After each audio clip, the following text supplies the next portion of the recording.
वर्ध्याजवळच्या पुलगावमधल्या केंद्रीय दारुगोळा भांडारात लागलेल्या भीषण आगीत आतापर्यंत 16 जणांचा बळी गेलाय। संरक्षण मंत्री मनोहर पर्रिकर आणि लष्कर प्रमुख दलबीर सिंह सुहाग यांनी पुलगावला जाऊन घटनास्थळाला भेट दिली। त्यानंतर हॉस्पिटलमध्ये जाऊन त्यांनी जखमींची विचारपूस केली।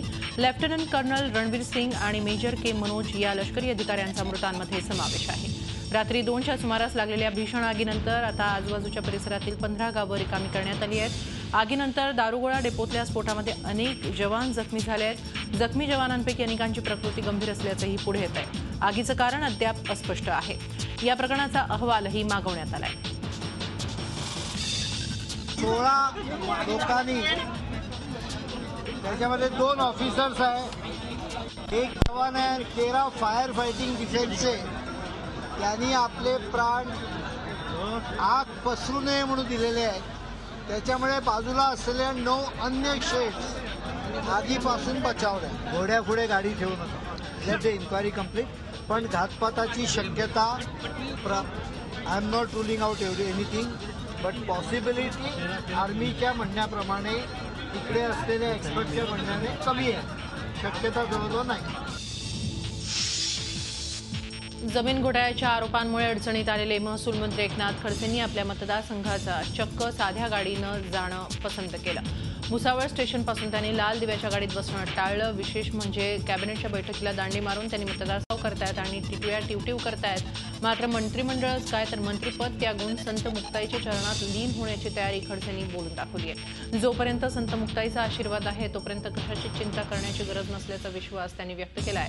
मात्र या वक्तव्यामुळे त्यांनी मंत्रिपद सोडण्याची मानसिक तयारी सुरू केली आहे की काय अशी चर्चा आहे।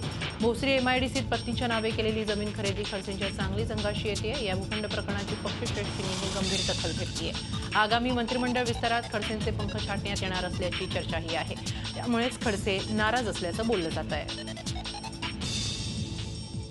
पत्रकार म्हणाले की नाथाभाऊ मंत्रिमंडळाची बैठक आहे, आज कॅबिनेट आहे आणि राज्यभरातलं वातावरण पाहता अनेक कावळे कावका करतायत, टिटव्या टिवटिव करतायत। तिकडे कावका चालू आहे, टिटव्या टिवटिव करून राहिले, तरी तुम्ही आज मंत्रिमंडळाची बैठक सोडून कुठे आला? म्हटलं मंत्रिमंडळच काय, मंत्रिपद काय, मंत्रिमंडळ काय, सारं त्याग करून या मुक्ताबाईच्या चरणाला यायची नाथाभाऊची तयारी आहे।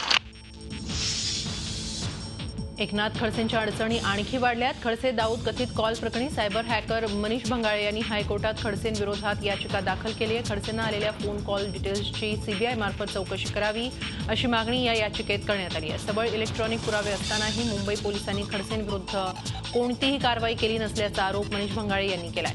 मनीष यांनी दाऊदच्या कराचीमधल्या घराच्या दूरध्वनीचे कॉल डिटेल्स मुंबई पोलिसांना दिले आहेत। काही लोक आपल्याकडचे इलेक्ट्रॉनिक पुरावे नष्ट करण्याचा प्रयत्न करत असल्याचा आरोपही भंगाळे यांनी केलाय। दरम्यान मुंबई पोलिसांनी या प्रकरणी आधीच खडसेंना क्लीन चिट दिली आहे। भाजपनं 6 उमेदवार रिंगणात उतरवल्यानं विधान परिषदेच्या निवडणुकीत मोठी चुरस निर्माण झाली आहे। तर दुसरीकडे भाजपमधल्या जुन्या निष्ठावंतांना डावलून इतर पक्षातून भाजपमध्ये प्रवेश केलेल्यांना उमेदवारी दिल्यामुळे पक्षात वाद उफाळून आलाय। मनसेतून भाजपमध्ये आलेल्या प्रवीण दरेकरांना उमेदवारी दिल्यामुळे मुंबई भाजपचे सचिव विवेकानंद गुप्ता यांनी पक्षावर टीका केली होती। आता पक्षश्रेष्ठींनी पुन्हा आर एन सिंह आणि प्रसाद लाड या आयाराम मंडळींना उमेदवारी जाहीर केल्यामुळे हा वाद आणखीनच वाढणार असल्याचं दिसतंय। मुंबई महानगरपालिकेची निवडणूक डोळ्यासमोर ठेवून शिवसेनेतून भाजपमध्ये दाखल झालेल्या आर एन सिंह यांना उमेदवारी दिल्याचं बोललं जात आहे। त्यांच्या मागे उत्तर भारतीयांची मोठी ताकद असून ते धनाढ्य नेते आहेत। त्यामुळे भाजपमध्ये पक्षनिष्ठेपेक्षा पैसा मोठा झाला का असा सवाल पक्षात विचारला जातोय। जिसने Mumbai district central cooperative bank में कम से कम 500 से 1000 करोड़ का उस पूरे बोर्ड ऑफ डायरेक्टर्स के साथ मिलकर घोटाला किया है। टेंडर्स देने में घोटाला हो, एक ही टेंडर 4 कंपनी एक ही आदमी के नाम पर दिया गया हो, जो टॉप टू बॉटम करप्शन से पूरी तरह से ये है, अखंड करप्शन में डूबा हुआ है। ऐसे व्यक्ति को टिकट देना, आज पार्टी के सभी कार्यकर्ता अपने आप को पूरी तरह से डिमोरलाइज समझ रहे हैं। विधान परिषदेच्या निवडणुकीसाठी काँग्रेस आणि राष्ट्रवादीच्या उमेदवारांनीही अर्ज दाखल केले। काँग्रेसकडून नारायण राणे यांनी विधान परिषदेसाठी अर्ज दाखल केला, तर काँग्रेसकडून महाराष्ट्रातून राज्यसभेसाठी माजी अर्थमंत्री पी चिदंबरम यांनी अर्ज दाखल केला। राष्ट्रवादी काँग्रेसनं आपले 2 उमेदवार मैदानात उतरवले आहेत। विधान परिषदेचे माजी विरोधी पक्षनेते धनंजय मुंडे आणि माजी सभापती रामराजे निंबाळकर यांनीही उमेदवारी अर्ज दाखल केले. उमेदवारी अर्ज दाखल करण्याचा आज अखेरचा दिवस आहे.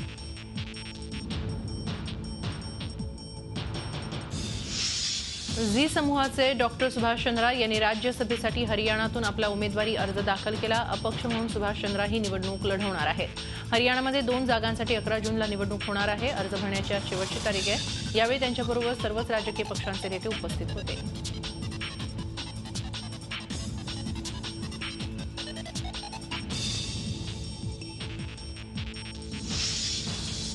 औरंगाबादमध्ये भरधाव कंटेनर घरात घुसल्यानं झालेल्या अपघातात एक महिला किरकोळ जखमी झाली. औरंगाबाद जालना महामार्गावरील शेंद्रा गावाजवळ मध्यरात्रीच्या सुमारास ही घटना घडली. औरंगाबादकडून जालन्याकडे हा कंटेनर जात असताना कंटेनर चालकाचं नियंत्रण सुटलं आणि कंटेनर थेट रस्त्यापासून 100 फूट अंतरावर असलेल्या एका दुमजली घराचं कंपाऊंड तोडून घरात धडकला. या घराचा काही भाग कोसळला असून 3 दुचाकींचं मोठं नुकसान झालंय. सुदैवाने यात कुठलीही जीवितहानी झाली नाही.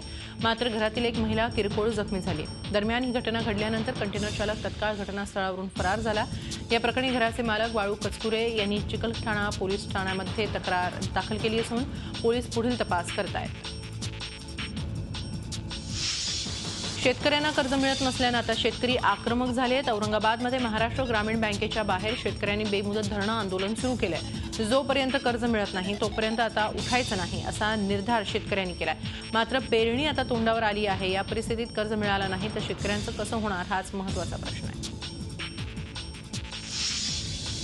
पुणे सोलापूर महामार्गावर इंदापूरपासून सुमारे 15 किलोमीटर अंतरावर भीमा नदीच्या तीरावरील 1976 साली जलसमाधी मिळालेले अतिप्राचीन हेमाडपंथी पळसनाथाचे मंदिर उजनी धरणातील पाण्याची पातळी खालावल्यानं पूर्णपणे उघडं पडलं आहे. पळसनाथाचं मंदिर उघडं पडल्यामुळे या पळसदेवच्या मंदिराला पर्यटनाचं स्वरूप आलंय. या मंदिराला भेट देण्यासाठी आता राज्यातून लोक येत आहेत तर इथं इतिहास अभ्यासकांचीही गर्दी होऊ लागली आहे. खरं तर हे मंदिर 35 वर्ष पाण्यामध्ये लाटांशी झुंज देत असतानाही आज देखील चांगले आणि भक्कम स्थितीत उभा आहे. मात्र आता लोकांच्या गर्दीनं तिथं अस्वच्छता होऊ लागली होती. त्यामुळे तालुक्यातील युवकांनी मंदिर स्वच्छ करण्यासाठी पाऊल उचललंय. सातपुड्याच्या अतिदुर्गम भागात आंदोलनाच्या निमित्तानं शिवसेनेचा भगवा झंझावात पाहायला मिळाला. नंदुरबार जिल्हा शिवसेनेच्या वतीनं शिवसेनेचे संपर्क प्रमुख माननीय श्री बबनराव थोरात यांच्या नेतृत्वामध्ये भव्य आक्रोश मोर्चा धडगाव इथं आयोजित करण्यात आला होता. आदिवासी बंधूंच्या न्याय्य हक्कासाठी हजारो शेतकरी भर उन्हात मोर्चामध्ये सहभागी झाले होते. वनपट्टाधारक शेतकऱ्यांना 7/12 उतारा मिळाला पाहिजे. पाडा सेवकांना न्याय मिळावा. तिनसमाळ गावाचं पुनर्वसन करण्यात यावं या मागण्या घेऊन हजारोंच्या संख्येनं आदिवासी शेतकरी या मोर्चात सहभागी झाले होते. या मोर्चामध्ये सरकारविरोधात जोरदार घोषणाबाजी करण्यात आली. शिवसेना आदिवासी बांधवांच्या सदैव पाठीशी राहील असं आश्वासन यावेळी संपर्क प्रमुख बबन थोरात यांनी दिलं.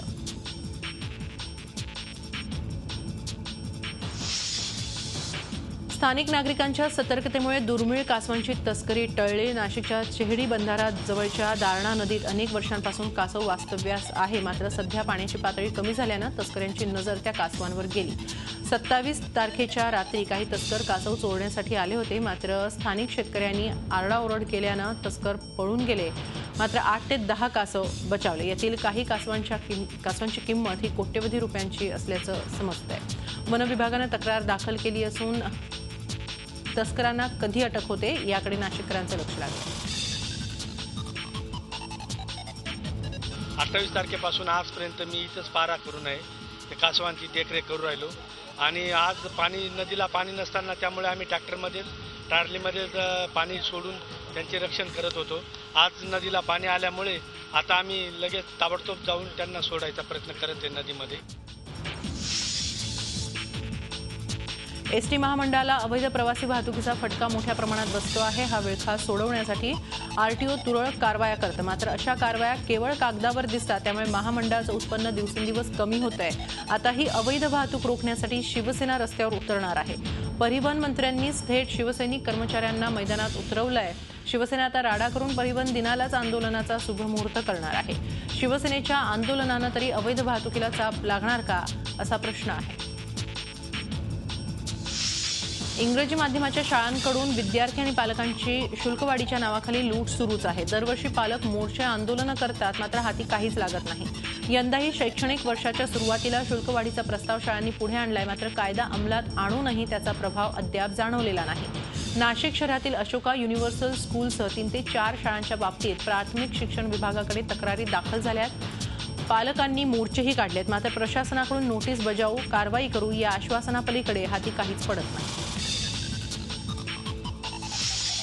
अमरावती मनसे शहर अध्यक्ष संतोष बद्रे काल रात्री एका कार्यकर्त्याचा वाढदिवस साजरा करण्यासाठी एका हॉटेलमध्ये गेला होता। किरकोळ कारणावरून संतोष बद्रे यानं हॉटेल मालकाशी हुज्जत घातली आणि हॉटेल मालकाला मारहाण केली। या प्रकरणी हॉटेल मालक रोहित गुडदे यांनी फ्रेझरपुरा पोलीस ठाण्यामध्ये तक्रार दाखल केली असून संतोष बद्रेसह 3 आरोपींना पोलिसांनी अटक केली आहे। पोलीस इतर आरोपींचा शोधही घेत आहेत। पुणे जिल्ह्यातील इंदापूर तालुक्यातील उजनी जलाशयात बेकायदा बेसुमार अवैध वाळू उपसा करणाऱ्या वाळू माफियांच्या बोटी महसूल प्रशासनानं थेट जिलेटिनच्या साह्यानं स्फोट करीत उडवून दिल्या। गेल्या काही दिवसांपासून उजनीच्या पाणलोट क्षेत्रात वाळू माफियाने हैदोस घातलाय, मात्र मुजोर झालेले वाळू माफिया या कारवाया झाल्यानंतरही वाळू उपसा सुरूच ठेवतात। पळसदेवमधील 10 बोटी जिलेटिनचा स्फोट करत नष्ट करण्यात आल्या। अवैध वाळू उपसातून शासनाचा लाख रुपयांचा महसूल तर बुडतोच, मात्र या बेकायदेशीर वाळू उपसातील वाळू वाहतूक ही मोठ्या प्रमाणात होतीये। वाळू वाहतुकीवर जर पोलिसांनी आणि आरटीओनं कारवाई केली तर मोठ्या प्रमाणात आळा बसेल, मात्र असं होताना दिसत नाही। त्यामुळे अनेक मोठ्या कारवाया करूनही वाळू उपशावर फरक पडलेला नाही। केवळ आर्थिक परिस्थिती नसल्यानं अनेक हुशार विद्यार्थ्यांना अर्ध्यावर शिक्षण सोडावं लागतं, म्हणून यवतमाळच्या जगदंबा अभियांत्रिकी महाविद्यालयानं अशा मुलांचं अभियंता होण्याचं स्वप्न साकार करण्याचं ठरवलंय।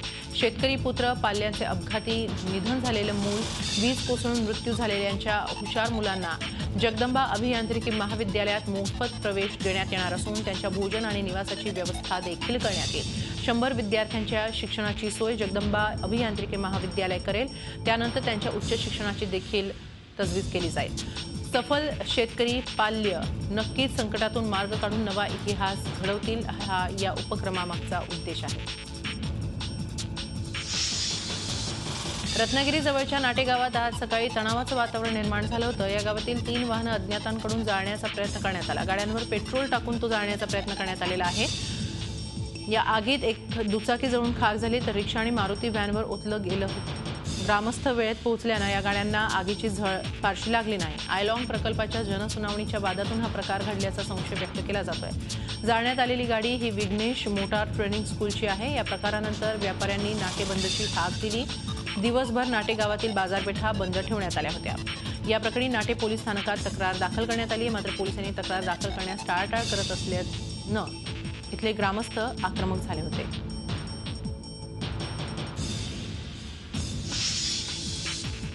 गतिमंद मूकबधीर असलो तरी आम्हाला भावना असतात। आमच्या भावना आम्ही चित्रातून व्यक्त करू शकतो, हे अलिबाग जवळील वर्सोली समुद्रकिनाऱ्यावर विद्यार्थ्यांनी दाखवून दिलं। आपल्या कुंचल्यातून त्यांनी अप्रतिम चित्र रेखाटून सर्वांना थक्क केलं।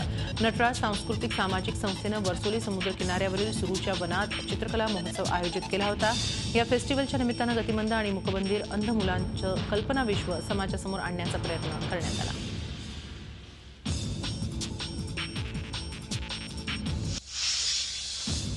उत्तर गोव्यातल्या पर्रा इथं सूर्याचा धाक दाखवून बलात्कार केल्याप्रकरणी नायजेरियन युवकाविरोधात गोवा पोलिसात तक्रार दाखल झाली आहे। दरम्यान या कॅनोप नावाच्या युवकास गोवा पोलिसांनी मुंबई पोलिसांच्या मदतीनं मुंबईत अटक केली असून त्याला गोवा पोलिसांनी ताब्यात घेतलंय। त्यामुळे नायजेरियन विरोधात गोव्यातही वातावरण तापू लागलंय। पर्यटन मंत्र्यांनी गुन्ह्यांमध्ये सामील असणाऱ्यांना त्यांच्या देशात पाठवण्यासाठी कायदा करावा अशी मागणी केली आहे।